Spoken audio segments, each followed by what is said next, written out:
dialogue scripts I found to be helpful, but oftentimes CBT didn't really work for me. But I really found that DBT was a good fit for me, which is probably just my own particular makeup of whatever the hell is wrong with me. Whatever people tell me is wrong with me, whatever. But DBT is, a lot of it is similar to, let me see, hold on here. So DBT is a little bit similar to CBT, but it really focuses on these 4 areas where it'll teach very specific skills of mindfulness. So with mindfulness, if you're, and he kind of mentioned people with borderline, so I'm going to use that as an example. People with borderline personality disorder often struggle with really overwhelming and extreme emotions. The best metaphor that I've ever heard to describe it is people with borderline personality disorder are like emotional burn victims, and like their emotions are so sensitive. It's like poking someone who's a burn victim. It's like, oh my god, that's so extreme.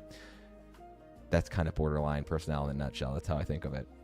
And so for people with really overwhelming and intense emotions, you might teach like mindfulness. So we might say, hey, when you're feeling overwhelming emotion, I want you to notice it and then imagine it like floating away. Or we might teach like meditation. So I'd say mindfulness meditation can be kind of both emotional regulation and mindfulness, but meditation would be an example of emotional regulation. So if I'm feeling emotional, I'm going to work on my coping skills, like going for a walk or practicing music or journaling or petting my dog, whatever. Distress tolerance is another one. So how can I tolerate my emotions in difficult situations? So oftentimes for people with really overwhelming, like I used to have really, really intense emotions. I feel like I don't have it as much anymore unless it's like a really big like trauma trigger or something for me, and then it can get intense sometimes. But distress tolerance. So oftentimes if you've got really overwhelming emotions, if you just like ride it out for like 10 minutes and don't do anything, just sit in it for 10 minutes, it'll start to go away. You'll feel better. And that's a big part of DBT, is learning that. And then interpersonal effectiveness. So in the case of people with borderline personality disorder, struggling in their relationships, forming and maintaining interpersonal relationships can be really hard for them. So interpersonal effectiveness is another one that often they will teach. So how to ask for what you want and say no while maintaining self-respect in relationships with others. So I'm a huge fan of DBT because I think the skills are like really, really practical. Sometimes I feel like cognitive behavioral therapy is a little bit, sometimes it feels a little bit like toxic positivity to me, of just say positive affirmations to yourself like every morning in the mirror of how great you are, then you'll feel better. Sometimes I think some of that stuff can be a little bit hokey. There is good research behind CBT. It does work, but I personally just find it a little bit hokey sometimes. But I've really found DBT to be like really great for myself personally. This type of therapy is mainly used to treat issues such as self-harm, eating disorder, borderline personality disorder, destructive thought pattern, and so much more. Number 3 in our list is eye movement desensitization and reprocessing therapy. Now, eye movement I feel like I literally want to find a video on this and show it next because it's so wild. EMDR is what it's called. So much good research showing EMDR is insanely effective for people struggling with PTSD, people just struggling with traumatic memories or traumatic events from their past. Oh my God, there's so much good research showing that this is an insanely effective therapy. So I've actually have never done it before, but shit, I'd love to do it. I don't even know if there is one big defining like big T trauma moment in my life. Lord knows I've had not the greatest circumstances in my life growing up, but shit, I would love to try it. I've personally known people who have done this and gotten great results from it. Like process just, I've had friends and stuff who've had just really, really traumatic circumstances growing up and did EMDR and made so much, have found so much healing and made so much progress in their healing journey as a result of it. Can't sing enough praises of it. Sensitization and reprocessing. Like if I finish my therapy degree, I would love to So EMDR, you can get like certified in how to do it. I would love to get EMDR certified. Therapy, or EMDR, have been grown in the past year due to its popularity. It is a psychotherapy that is designed to treat symptoms of post-traumatic stress related disorders, or PTSD, and other traumas. However, it is essential to ensure that your therapist is trained and certified to utilize and practice this technique. If done right, this can be incredibly valuable, and it can be used to work with other type of therapy as well. Now, EMDR might be an excellent choice for you if you have experienced trauma or stressful events that caused you extreme anxiety in the past or currently right now. Number 4 is mindfulness-based cognitive therapy. Yeah, so like he mentioned, EMDR really, really great for processing specifically traumatic episodes.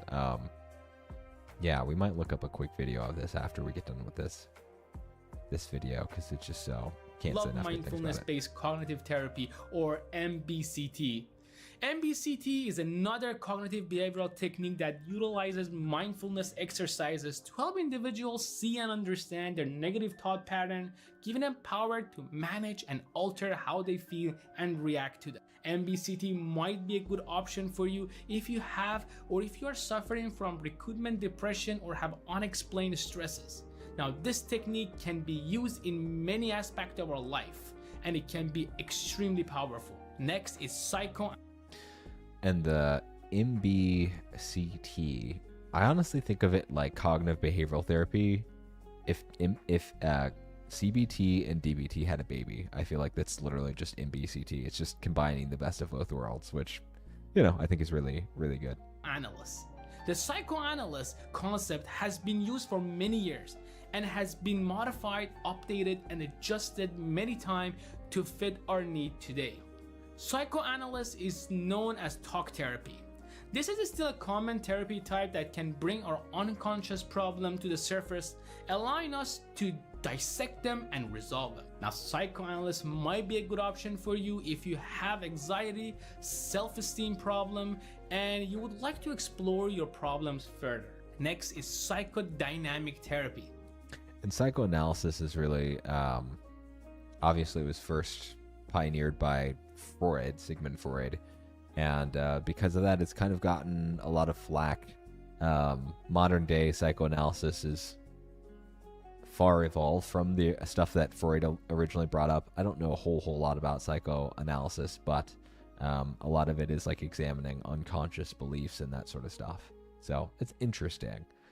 I don't know if a psychoanalyst would be like the first therapist that I would see. Psychodynamic therapy is rooted in psychoanalysis and is another type of psychotherapy, but a bit simpler. This technique, the therapist starts by understanding you and only you. What you like, what you don't like, what you feel, what you believe, and your life experiences. Then the therapist will help you recognize and change your recruiting pattern. This method could be short-term, as little as 2 months, and it could take long-term, as long as up to 2 years. Now, psychodynamic therapy might be a good option for you if you are generally alright, but have hard time with your past and you constantly worry about how it may affect your future. Now, as with other type of occupations out there, therapists don't just focus on one method. They usually have a good knowledge and experience of many methods, and they will tailor it to the client's need. So don't worry. Also, you need to know yourself first and foremost. No one knows you better than you. Personally, I know that I suffer from PTSD and have issues with letting go of my past traumatic experiences that I had. But CBT will not work for me and is not a good option for me because I don't find it helpful. However, MBCT or mindfulness is highly effective. So to save money, time, and make my treatment effective, I will start with something that helps me rather than just booking a therapist without knowing what method they're specialized in. This is very personal, but trust me, therapy is not a magic pill that you take and everything will be fine overnight. It takes time and dedication. And the time you put into it can help your past, your now, and your future self. So take your time, research, and what might be a good choice for you is a good choice for you. Also, don't only listen to me, do your homework and you'll be great, and you deserve to be great. It only takes one step to start moving. And once you move, you are immediately on track to make a difference in your life, your now, your past, and even your future. Don't worry about it. You are doing great, and I'm sure with no time, you will make the right decision. Yeah, I like this video. I love this guy's positivity. It's just like so positive and high energy. Yeah, y'all. So that's the different types of therapy approaches. This video has a couple of other ones. I don't know if we'll... It hits a lot of the same points. I don't know if we'll sit here. Psychodynamic, humanistic is... Yeah, I mean, yeah, some of these other ones in here are a little bit different, but it hits a lot of the main ones. Family systems theory is probably the only thing that they don't mention. This video is kind of interesting. Mindfulness, we talked about. IFS is another type of therapy that she didn't mention, or the gentleman didn't mention. IFS. IFS is really cool. It kind of works on this idea of everybody's personality is composed of multiple parts. And so an IFS trained therapist will really help you examine all of your parts. There's like a lot of kind of going inward and examining the different aspects of yourself as they come up. And there's all these like terminologies like the exile and the manager and the firefighter and IFS therapy, and they'll kind of help you to heal the wounded parts of yourself. I think IFS is super interesting. I would love to learn more about it. So I think that's a cool one. Another one in here that this video mentions that the other video didn't mention was psychedelic assisted therapy, which I actually am going to play this part because I think there's actually a lot of research about psychedelic assisted therapy that's really, really promising. It's like very new. So yeah, I want to play this. Approach number 6 is psychedelic assisted therapy. So psychedelic assisted therapy uses psychedelic substances to help process very deep emotions and create better insight. So this uses substances like psilocybin, which is magic mushrooms, or MDMA, which is ecstasy, in order to help people process very deep and difficult emotions that they haven't already managed to process. And then, as I said, create better insight. So this is very good for trauma that people previously haven't been able to look at and haven't resolved. So this technique is not legal in every country. And it's very much about administering a controlled substance in a place where it's legal. And a fully trained therapist would administer that substance so that it's done in a very safe way. Approach number 7 is existential. So yeah, oh god, what is it called? Psychedelic assisted therapy. A lot of really promising research showing it. This is literally like going to a therapist, getting on mushrooms, and them doing therapy on you. It sounds wild, but I knew people in grad school that's like, this is the thing that they, which, you know, given how they were in grad school, I wasn't surprised to hear it all, but they were like, this is the thing that I want to specialize in. There's actually a lot of really promising research about it. So the other stuff on here, humanistic, psychodynamic, gestalt, there's a lot of it's like really niche and not super interesting to go into, but those are kind of the main types of therapies. I don't have a cute infographic to make for that one. We'll work on that at some point in the future. But yeah, those are the basic types of therapies. Oh, I do want to look up a quick little thing on EMDR really quick though, because I think it's, oh man, if you've had trauma, I actually just was out at an event,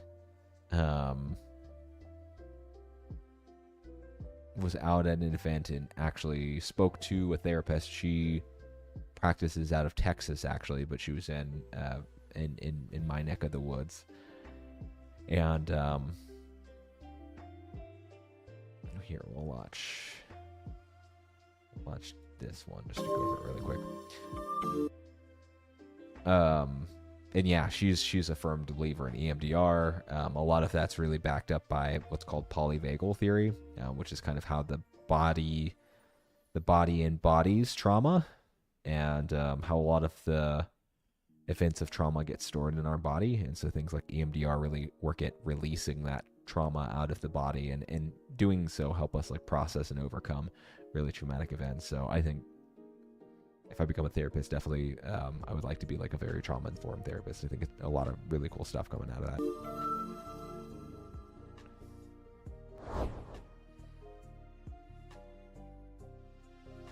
Those images are just stuck in my head. My childhood was so bad with the abuse. I've been to therapy for years. I like my therapist, but nothing really changed. And that could be I'm going to interrupt right now with him saying that. That's such a common thing. So people, like I've been in CPTSD groups before where it's such a common experience if you've had really significant trauma, whether kind of chronic long-term trauma or like single episode trauma, to be like, I go into talk therapy and they just keep having me talk about what happened over and over again, and it's not helping. And I've been in therapy for years and it's just not helping. A lot of times people who that's their experience, if they go into EMDR, it'll be really helpful. And by all means, sometimes talk therapy is effective for just overcoming trauma. But if you're one of those people that's been in therapy for a long time and it's not really helping, like traditional talk therapy, try something like EMDR. There's a lot of really good research showing it's really effective. I can't stand going out to bars or being around people. I drink alone. I think it used to make me feel better, but not anymore. Since the attack, I feel numb. Had to leave school and work. My life just stopped.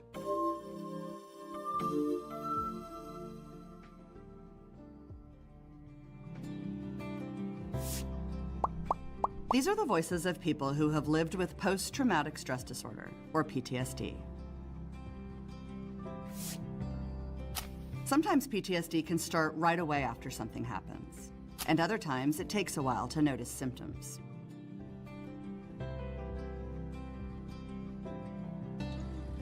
Either way, when a person has PTSD, it usually means that painful memories become a problem in a person's life. And that's when someone might need some help. But PTSD is a condition that can be treated. There are a few therapies that work especially well, and eye movement desensitization and reprocessing, or EMDR, is one. EMDR is an evidence-based treatment, which means it's been proven to be effective more often than most other types of therapy.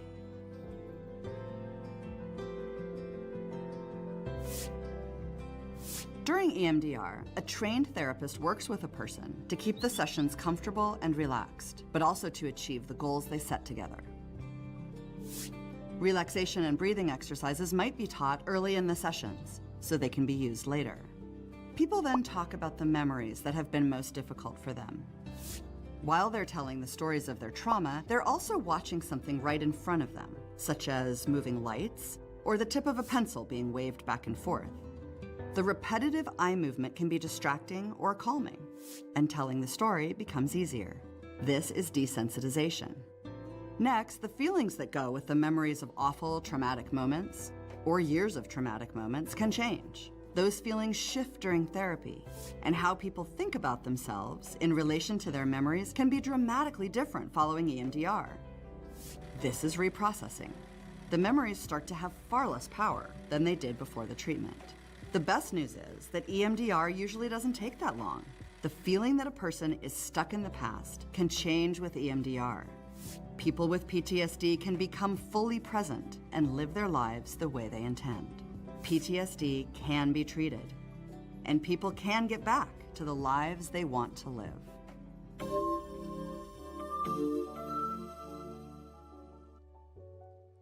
So yeah, that's EMDR. I think it's phenomenal. Yeah, I hope to be trained in it myself one day. So yeah, I think that is just about it for mental health talks for the day. So yeah, that's just a brief introduction and a little over an hour about the different types of psychotherapists that you can go see. and the different types of therapeutic approaches by each one of those. And in particular, the CBT, DBT, that sort of thing, tends to be in the domain of master's level therapists. Psychologists and psychiatrists will use a little bit different approaches. But if you're seeing a psychologist who is doing talk therapy on you, then, you know, it's possible that he's also using one of these therapeutic approaches as well. So yeah, that's pretty much it for mental health talks for the day.